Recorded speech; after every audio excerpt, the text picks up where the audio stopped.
Welcome back to the Baseball Blue Book Podcast, where we focus on the journey, not the destination. Brought to you by the Baseball Blue Book app. Are you in the book? And now, your host, Eric Wobanaw.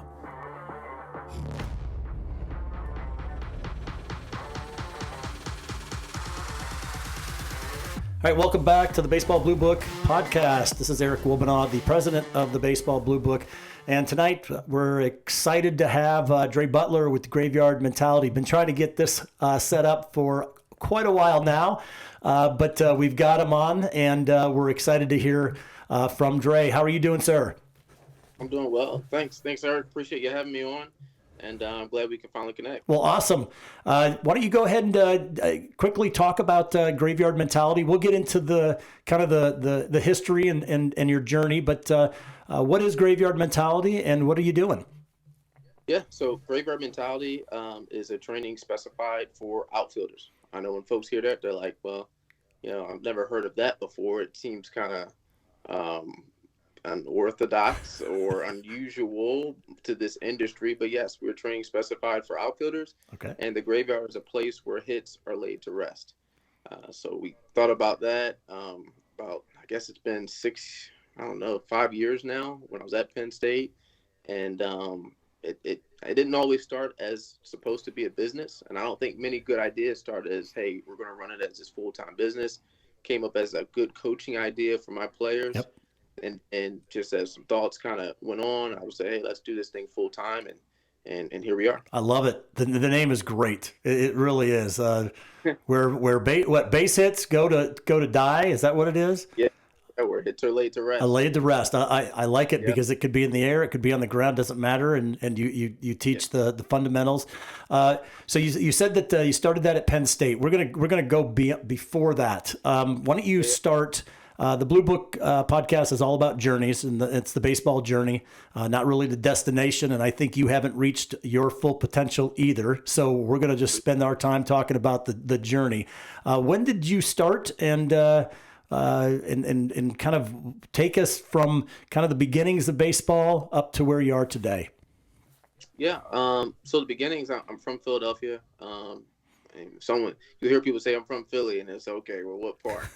And they'll claim like the outskirts, which I've lived in as an adult.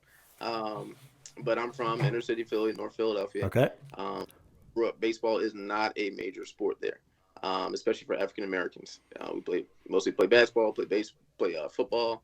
So it was a little bit challenging growing up, but I did everything my brother did, my older brother did, just as most kids do. So I think I was fortunate that my parents put me into baseball, and I realized I liked it. I think the most reason why I liked it because I was able to be outside. Yeah. And I enjoyed fresh air. And I wasn't very great at it, to be honest, to start off. I was never the best player on my team. I was very fast. I can tell you that. I used to be the most fastest or the most athletic. But I started actually playing the sport to a serious level way late, obviously compared to what kids are playing now. So I did that, and I got connected with the Anderson Monarchs, which is in South Philadelphia. They run an awesome travel program, in-house program for kids of all ages, all ethnicities, but it is extremely diverse. And Steve Bandura was able to, see some good in me. I guess he saw the athleticism, and I came from a good family. And, offered me an opportunity to kind of be a part of their program. But again, I started late, so you're looking at a kid that's 12 to 13 years old. So I did that, and then I played high school ball at Roman Catholic, so I was fortunate enough to go to private school and play there. And following that, I said, well, what's next? Well, I know I want to go to college, get a good education, and I didn't have many college offers. I was going to probably stay somewhere local. Mm-hmm. So we ventured up to Eastern University, which is in King of Prussia, phenomenal area. Now I look back on it, I couldn't have picked a better area to go to school at. And I played baseball there for 4 years, coached by Matt Midkiff, and he actually gave me my first coaching job. So when that came about, I didn't know you graduate, you're about to graduate your senior year, and you're thinking, okay, well, what am I going to do? Um, so, gave me an opportunity. At the time, he had gotten the job at Swarthmore College, where he currently is now. And I said, well, he said, you want to come over and coach with me? I'm like, sure, but I have an extra year to finish up school. So Right. I crammed everything into a summer, crammed everything into the fall semester. So I was a undergraduate at Eastern at the time, and then afterwards I would go over and coach at Swarthmore in the fall. Okay. Okay. So it was unique. It was interesting, um, but it worked. And I said, "Wow, this coaching thing is really cool. Let's see where it takes me. I'm going to be at Swarthmore for probably 3 years or something to get my next job." Right. Mike Santello, who was also a coach, assistant coach at the time at Eastern. At the time, he was at University of Penn. So in December, I'm sitting in the library and he's texting me questions about, hey, how do you like coaching? I said, I like it. What's going on? I said, well, we got an opportunity open. He said, we got an opportunity open. Would you like to come on as a volunteer assistant? So I accept. So I get to University of Penn. I'm there for 2 seasons under John Yurkow, who's a phenomenal coach. I felt I needed recruiting experience, right? I felt I needed a little bit more responsibility. Right. And one of the programs in our area that I've always spoke highly of, looked at as a prominent program, was DeSales University. And I interviewed for that. And when I got that job, I felt like that was the breaking point moment of my career. Yeah. A lot of times people look at the biggest name school and the biggest article that you're in as that was probably your most, your best moment, right? Right. And Right. DeSales is just a great school with a great athletic department, and their athletic director, Scott Coble there, who's also their men's basketball coach. They put me in a position to elevate my career from being able to recruit, from being able to attend any camps and events that I wanted to, where I felt like I was already a Division I coach while I was at a Division III That's school. awesome. That's awesome. So, of course, when you get good resources like that, you also get good opportunities on the other end. Yep. And that's where I had the opportunity to um, go to Penn State and took the volunteer position there for my first 2 years at Penn State. And after you're a volunteer for a while, it's like, all right, it's time to start getting some benefits, time to start making some money. Yeah. From university, I should say, not from camps, lessons, and so on and so forth. Right. Um, and I'll be honest, I was looking heavily for some jobs. And the gentleman who I learned a lot from, it was kind of bittersweet, Ross Ader, had left the current hitting position at Penn State, and I was able to interview and get hired full time at Penn State. That's awesome. So I did that my last 2 years, spent 4 years at Penn State, and then you start thinking about, okay, I'm getting older, 26, 27 years old. Baseball years, right? Baseball years. Yeah, baseball years, and I understand where this trend is going. Right. Felt like there was something more maybe behind it. I felt like I wasn't going to be able to have a wife, have a kid. And at the time I was married. I didn't think my marriage would be great, where I was raising a family, though it was a phenomenal place to be, great coaching staff. Yep. I just didn't see it working well for her. So I said, let's roll. Let's see, let's bet on our faith. Let's we're good at what we do, so let's see. And I'll be honest, I had the opportunity to coach at a travel industry, and I know folks get rubbed the wrong way sometimes in that industry, and I was able to see some good and see some bad. Mm-hmm.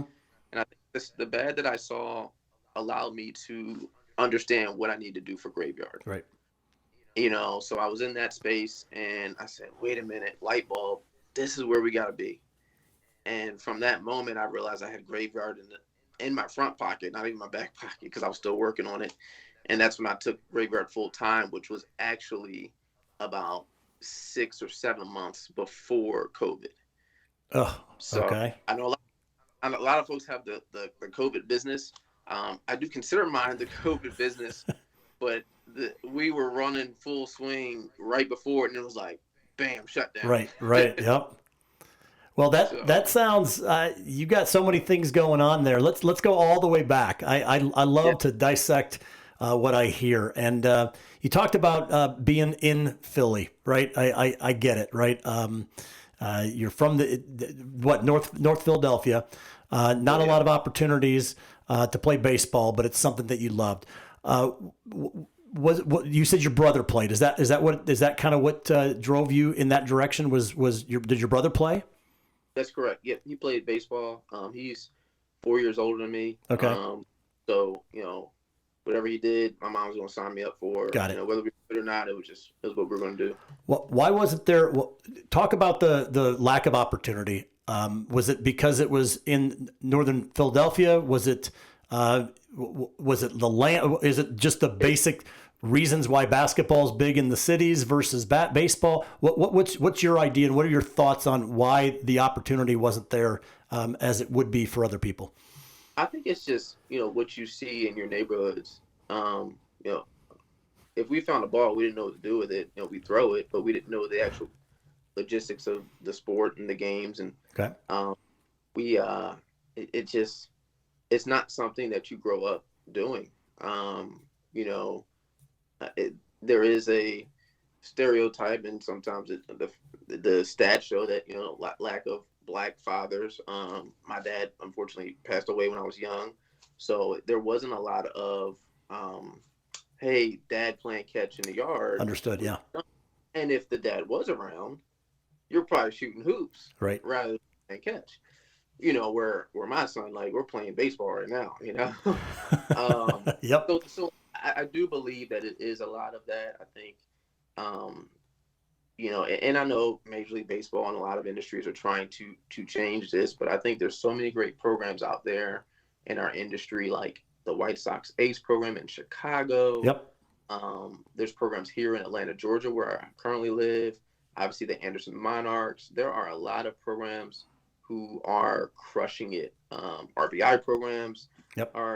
some are doing better than others, in my opinion, but there's some help, and the more folks that can play, and forget Major League Baseball, the more folks that can play in college, Absolutely.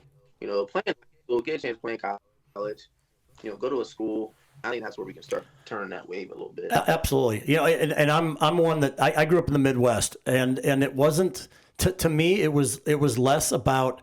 I think it was more about the land availability. If you think about it, I know football is big, but you couldn't go and I mean you're hitting the ball 400 feet, right? There's not a lot of places, and not 400 feet, but 200, 300 feet. There's not a lot of places that you could play and really gravitate to the game versus playing basketball. And I think what's come now is the travel teams, the other events, the type of things that you're not limited to where you grew up to play ball anymore, right? You can find a team and there's scholarships and there's availability out there. I love what's happening now because all it is doing is making the game better because you're not limiting it on anything other than skill. And I think that's the best place of baseball to be, right? Yeah, that's a great point. Definitely the land.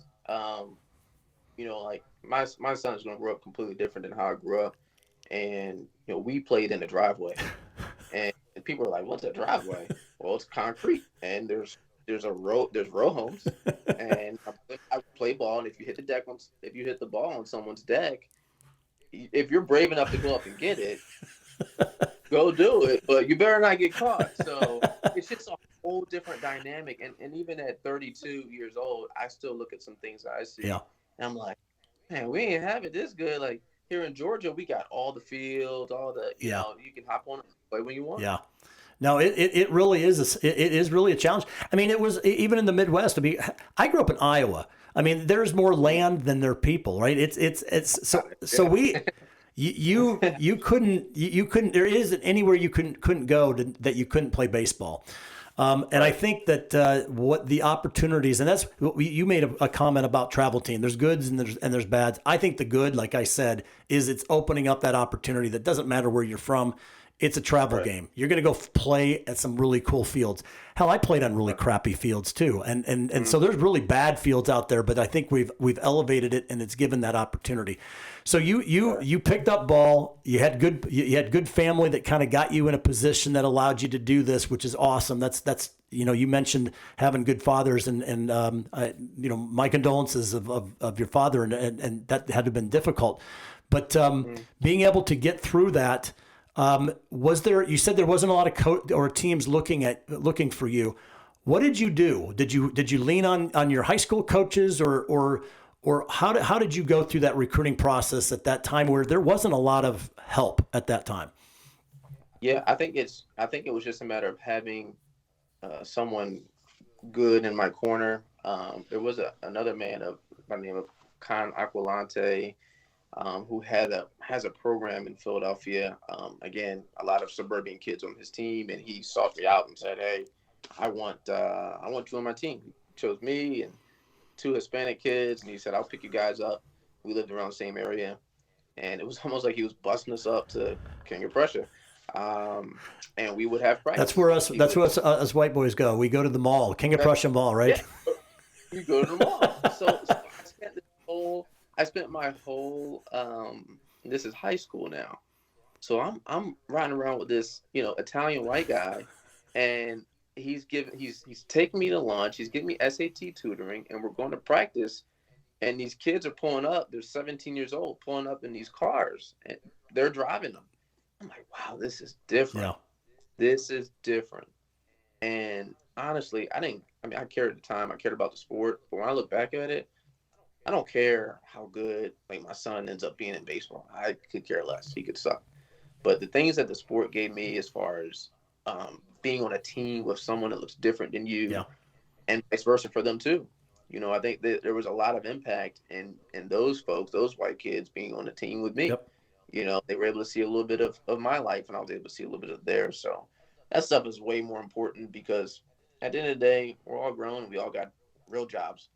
And I was just fortunate to have a job that kept me in the game. But that was probably my eye-opening moments where the sport really allowed me some more resources. No, that's fantastic. Again, back to opportunity, right? If more people did those things, I think the game would even be better. That's what we're really trying to accomplish. So you go through, you've been to a number of different places, and Ben, we talked about this before we got on, but a lot of those schools, I've had the privilege of talking to their head coaches on my podcast, and you had named, the ones. It's funny. I go through these. I have an interview with these coaches, and every single one of them, I said, "My God, that's the best program out there." And literally every one I have, it's like, "Man, yours is better than the next. Yours is better than the next."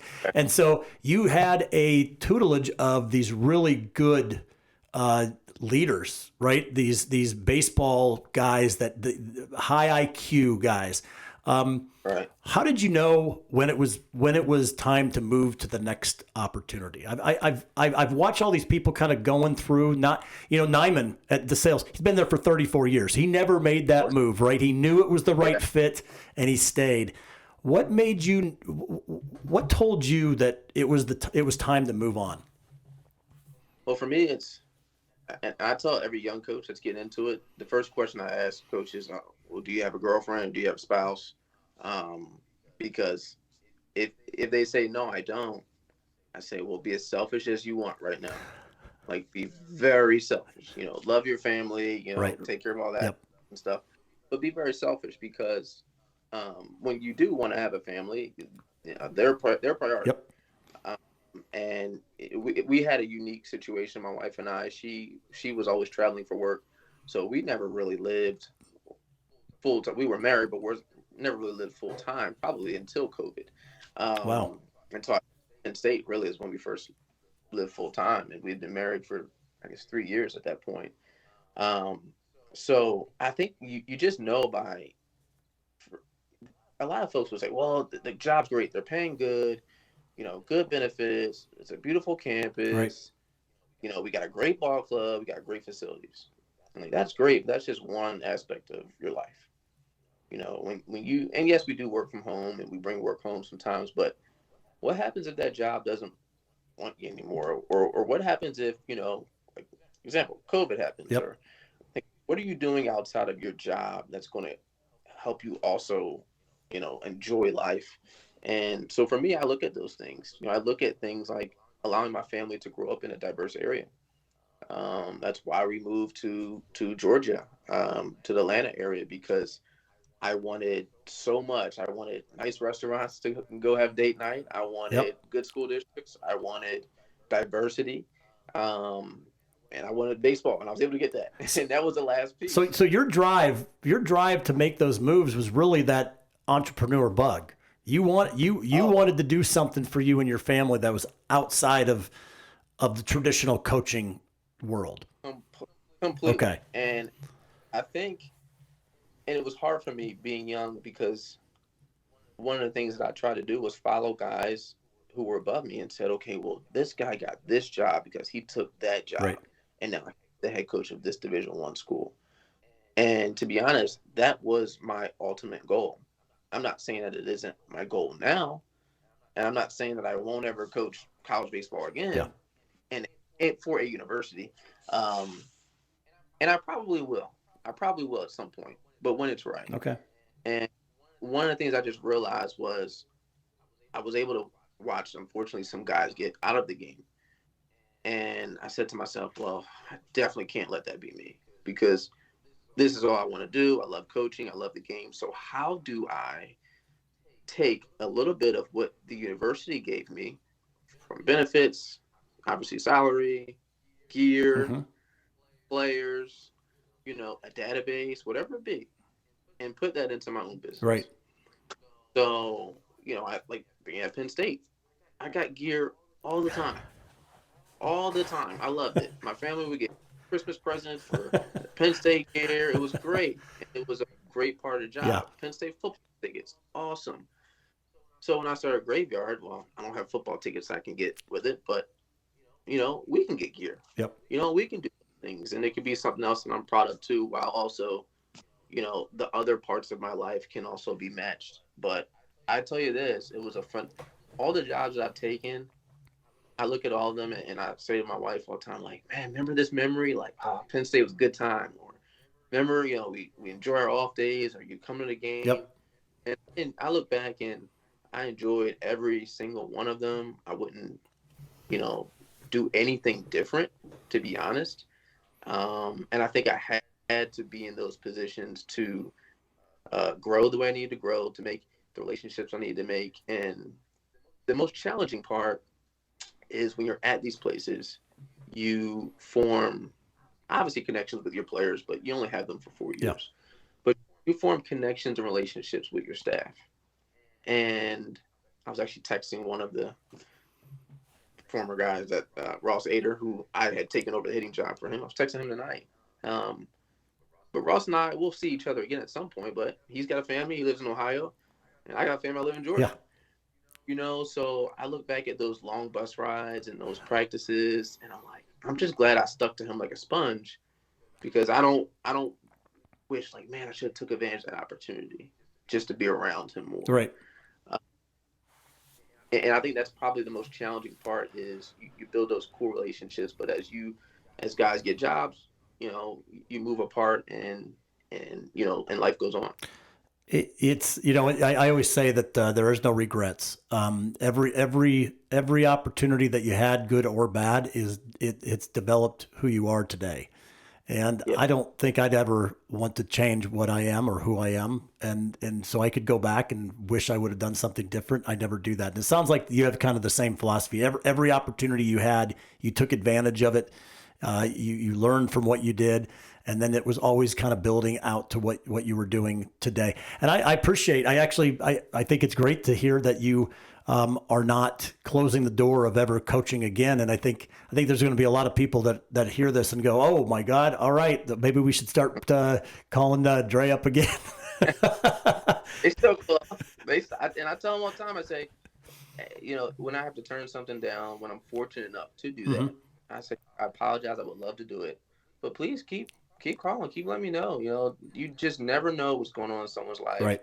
You know, like my kid is 13 months old, and maybe when he's 6, I'm like, all right, I feel better about this Right. now. He's I feel better about letting go a little Yeah. bit. So you never know. No, I think that's great. So it is, outfield training is a little unorthodox, right? Yeah. I wish you were around when I was playing. I was an outfielder. I was fast as anything, but I couldn't hit the cutoff man for my life. Right? That was my downfall.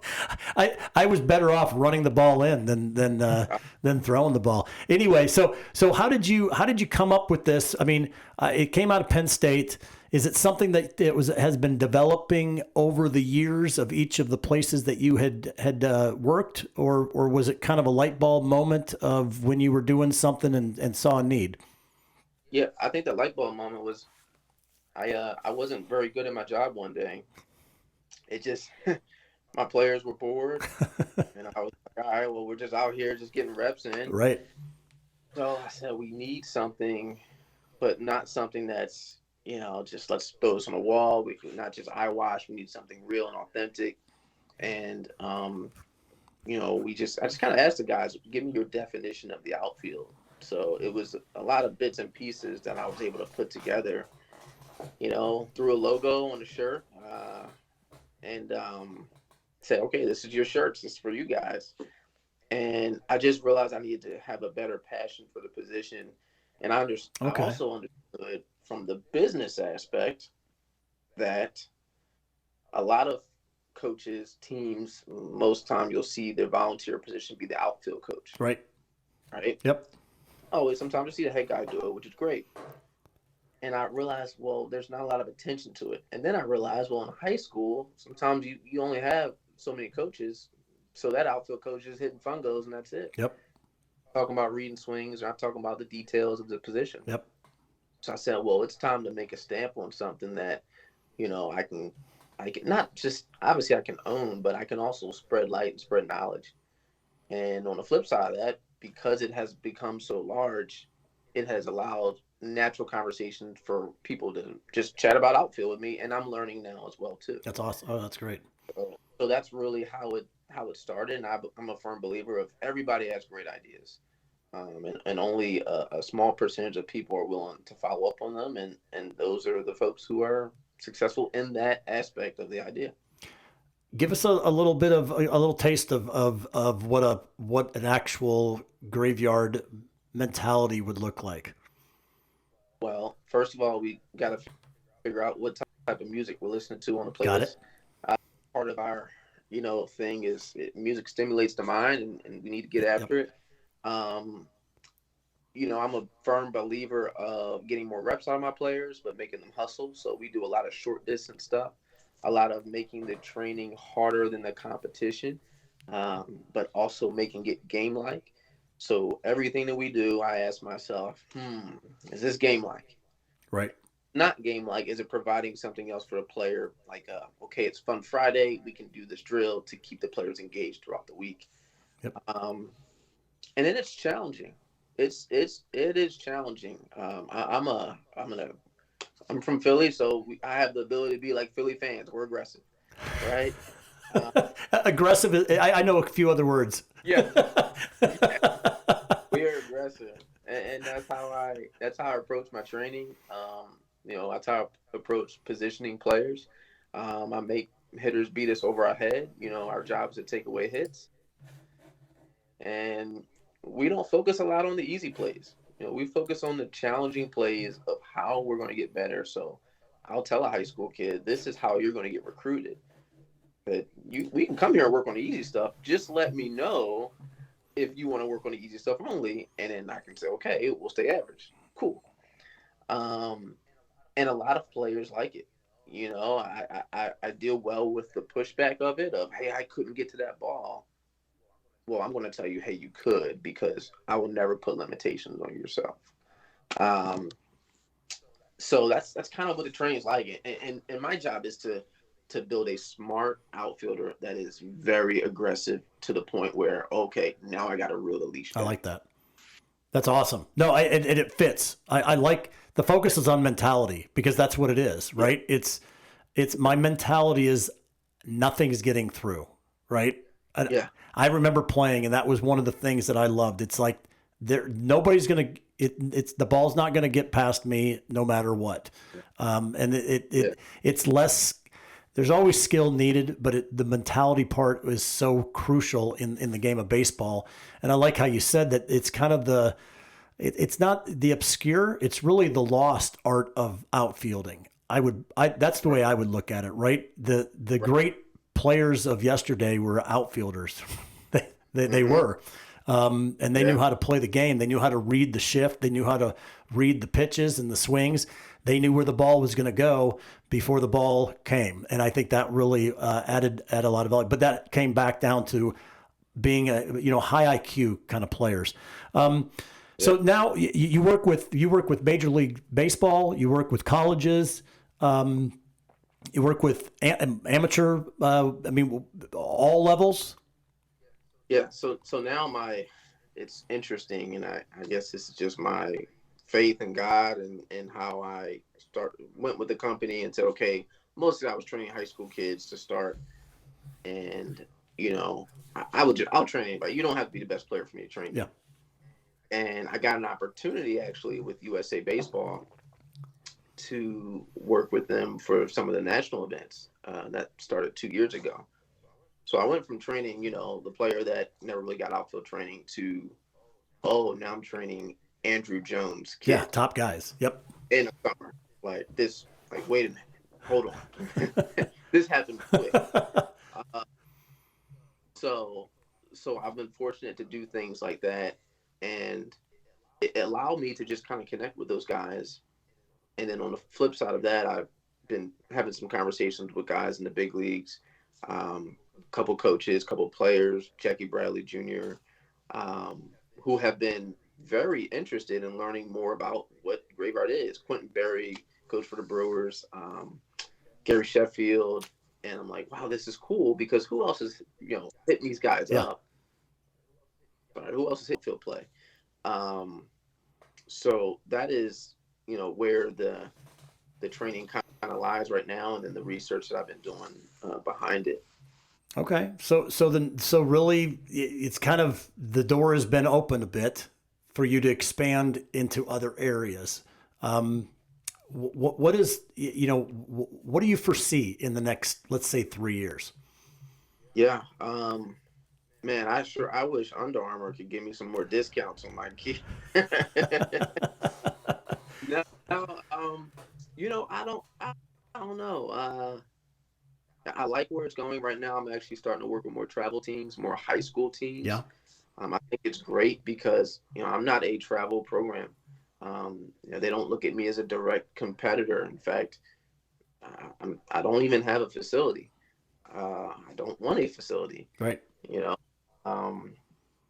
So I like where I can be this outfield rover. The MLB roving coordinator position has been a very interesting position that a lot of folks seem like they want, or this is a cool job. But that's a hard schedule to manage, right? You're on the road a lot. Yeah. Now I just manage how much I'm on the road. So we go run a camp in Maryland with a travel ball team there. We run a camp here with travel teams here in Atlanta area. So that is really my, I guess, 1 to 2 years of this is what I want to do. Right. Every year, August 6th, I'm telling my wife, hey, there's graveyard camp at this location. You're either coming or you can stay at home. But that's my goal for the next couple years. And then, who knows where that thing goes beyond that. Do you have a video? Do you have videos that you sell, or books, or? I don't have any videos or books. I actually thought about that being an idea at once. It's just managing all that. And then I love being hands-on. I know I can't be everywhere. Right. And not to say that folks wouldn't buy it, but I need them to experience it in person first. Yep. Because the mentality part, you can watch a video and say, man, this looks cool. But my job is to try to get coaches in their own coaching, what their coaching looks like, to find a way to get their own graveyard mentality into their program. And I tell everyone, hey, feel free to use the mentality, use the knowledge, just don't try to claim it as you started it because it is trademarked. Right. So But is it more like curriculum then? Is it like a training guide of yeah, outfield? Is that what it is?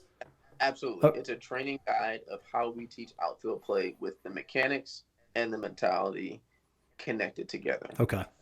That's exactly what it is. It's like I have an outfield book of here is what I believe are the best things categorized to make a good outfielder. So what's your best advice for kids that are, let's say, don't have as many opportunities as they would like to have?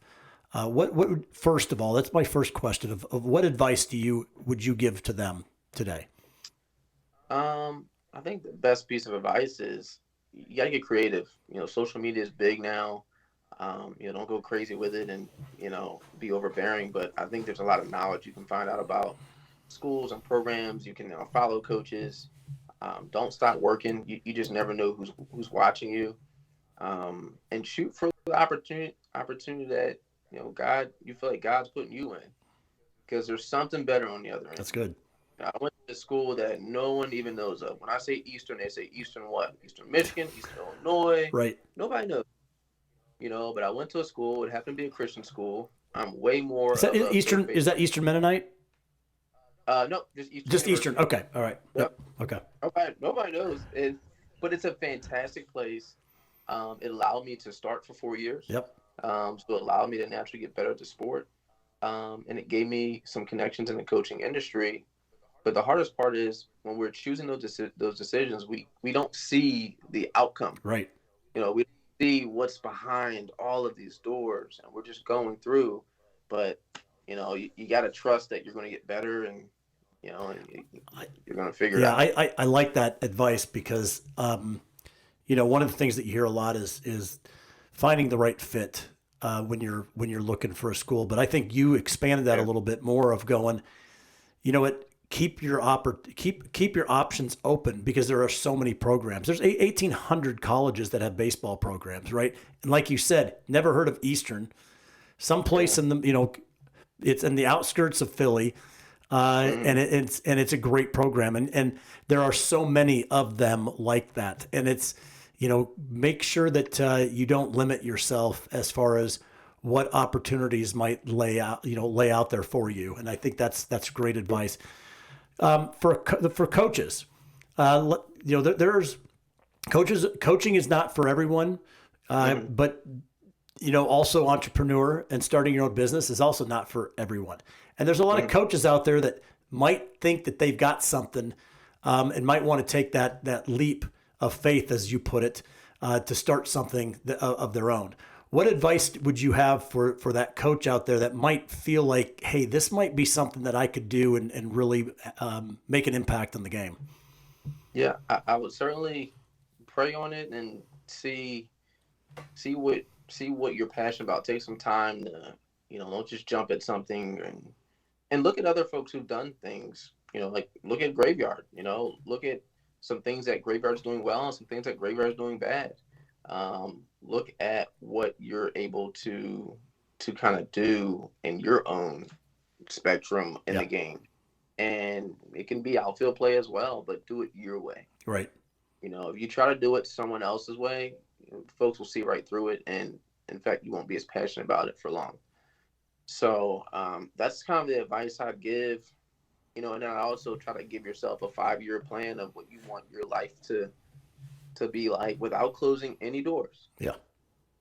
Because I connect with a lot of travel ball guys, a lot of guys that own their own facilities who are great coaches who know the game just as much as a Power 5 baseball coach. And how crazy will it be in a decade or even less than that? Some of those guys are getting jobs, like great jobs. Look at driveline guys. They get jobs in the big leagues all the time. Yep. So at some point, all my kids are going to get older. And I plan to be in good shape. I'm 45 years old. And why not? Why not take an opportunity where, I'm traveling more or I'm doing more things? Right. But the game is not going anywhere. If anything, it's evolving. It's getting more, tech savvy. It's getting more interesting, with uniforms and different stuff. But Right. it'll be here. You just got to see it through. No, there's so many opportunities, and what I love about the podcast is talking about all the endless opportunities in the baseball world. Right, your baseball career didn't end when you didn't make a team. Right. It ends only if you want it to end, and you're a perfect example of what you can do when you put your mind to it and have the passion to do something. Dre, it's been a lot of fun talking to you today. I hope you enjoyed it. I know my fans and myself, I enjoyed talking to you, getting to know you. It's just, yeah, I'm looking forward to watching your career and seeing where you go and how many people you can impact and make a difference in their life. So I appreciate it. Thank you. Thank you very much. I really appreciate being here. No, thank you. Take care.